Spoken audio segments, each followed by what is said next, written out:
everyone, I'm Ethan Liu with news from here in Taiwan and around the world. A former military officer and leader of a small political party has been charged with spying for China. As Chelsea Wu reports, the specific allegations are raising concerns among many in Taiwan.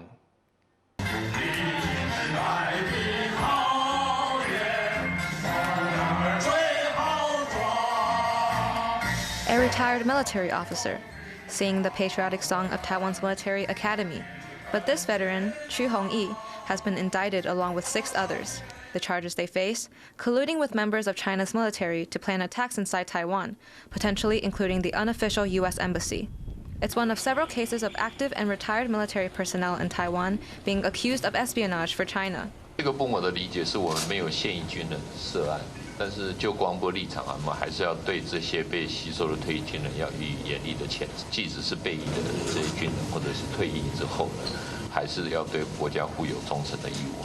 Chu is accused of receiving more than $91,000 US to gather intelligence and recruit others to carry out attacks on Taiwan's military and political leaders in conjunction with the Chinese invasion. Chu and others allegedly gathered photos and other intelligence on military bases in southern Taiwan's Pingdong County, Alishan in the country center, and even the unofficial U.S. embassy in Taipei, known as the American Institute in Taiwan, or AIT. Chu may not be the first military veteran to be accused of spying for China, but the alleged planning of armed attacks, not only against Taiwanese targets, but potentially even American ones, is just one of the factors that makes this particular case so unique. Chu's case is also unique because of his political activities. He established a small political party in 2023. The Interior Ministry says it may now be dissolved under a law banning parties that pose national security threats. While no member of Chu's party has ever held office, his background in both the military and politics has lawmakers on both sides of the aisle concerned. 中共持续对我退役军人里面来渗透，本席非常的谴责，且这种动作对两岸的和平是不利的。中国渗透一定会有中间人，除了退役的将领，还会有谁呢？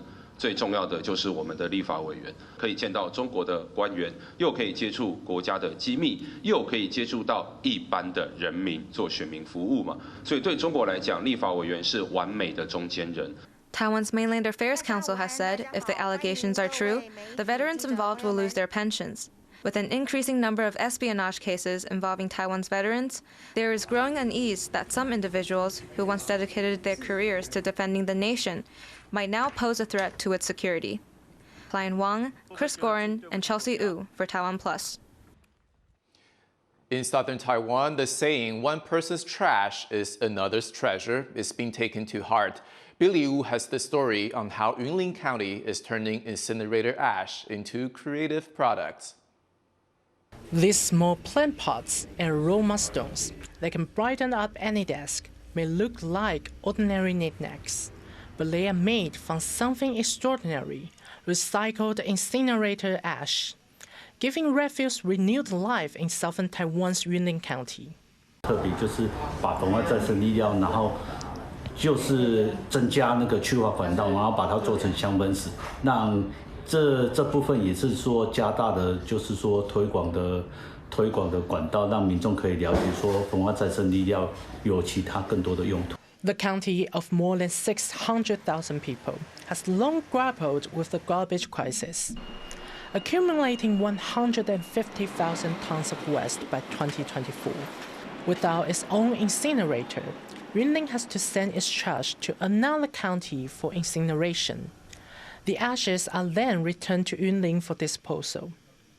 So, through a multi-step process and rigorous testing to make sure it's safe, the local government has found a way to transform incinerator ash into materials with a wide range of uses. Like these small creations, the officials are now sharing with residents, who see it as a win-win, helping the planet while creating a more positive work environment. 让它资源再利用，那拿到这些小物，包括说这个盆栽，可以它做有那个绿色植物的那个心情，其实是对大家在工作上以及在环境上更友善。Beyond creating small everyday items, The recycled ash is also being integrated into public construction projects across the region. Since 2016, more than 300,000 tons of ash have been repurposed, achieving a 98% reuse rate. 目前为止呢，那我们这几年总计已经回运了大约是将近30万吨。那这些年我们透过这个不断的资源循环的一个推动呢，希望让民众能够了解到，其实这样子的废弃物呢是可以成为产品。The county hopes these efforts will not only showcase the potential of sustainable waste management, but also inspire broader adoption of circular economy practices across Taiwan. From essential infrastructure to creative artful designs, Yunlin aims to show how sustainability can be both practical and beautiful. Patrick Chen and Billy Wu for TaiwanPlus. As the world continues to face growing environmental problems from electronic waste, one Taipei-based artist is turning discarded materials into unique artworks. Wesley Lewis has more.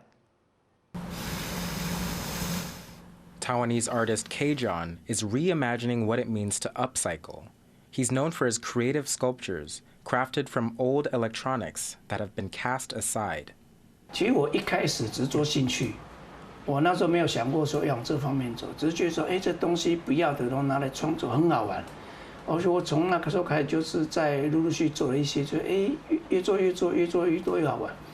A former graphic designer, K-John has been making his artworks for nearly a decade, prompted by what he calls his childlike imaginings and a strong sense of environmental responsibility. Not wanting to contribute to the growing global problem of e-waste, he re-envisions components from broken electronics, reassembling them into art. K-John's workshop and his sculptures of spaceships, robots, and even King Kong are located in Taipei's iconic Treasure Hill neighborhood. This area was once an illegal hillside settlement founded by military veterans in the 1940s. It was revitalized in 2010 by the city government working with NGOs. This initiative was criticized for having displaced many of their original tenants, while simultaneously praised for fostering a new environmentally conscious artist community, which includes K-John. Aside from keeping waste to a minimum, K-John says his art is also motivated by the need for sustainability. In 2022, over 60 million tons of electronic waste was produced globally, of which less than a quarter was recycled. It's one of the world's fastest surging solid waste streams.